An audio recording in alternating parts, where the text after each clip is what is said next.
दोस्तों नमस्कार।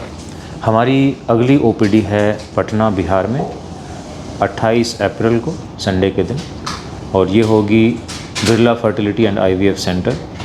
एड्रेस हमने वीडियो के एंड में दिया हुआ है, आप देख सकते हैं। टाइमिंग रहेंगी सुबह 9 बजे से 5 बजे तक। तो जो भी लोग बिहार में हैं, पटना के आसपास हैं, वो अपनी रिपोर्ट्स, एमआरआई, एक्सरेज और अपने पेशेंट्स को लेकर मुझसे मिल सकते हैं बीएफआई सेंटर पटना में 28 अप्रैल संडे के दिन, यानी कि अब से 6 दिन के बाद। जो लोग आना चाहते हैं उनसे रिक्वेस्ट है कि वो अपनी अपॉइंटमेंट लेकर आएँ। अपॉइंटमेंट के लिए हमने व्हाट्सएप नंबर वीडियो के लास्ट में दिया हुआ है, आप उस पर अपॉइंटमेंट ज़रूर लें ताकि आपको या हमें कोई असुविधा ना हो। जो भी लोग पहले आएंगे उनको पहले देखा जाएगा, तो first come and first serve basis पे हम देखेंगे। तो दोस्तों आपसे मिलते हैं 28 अप्रैल को पटना में। Thank you very much.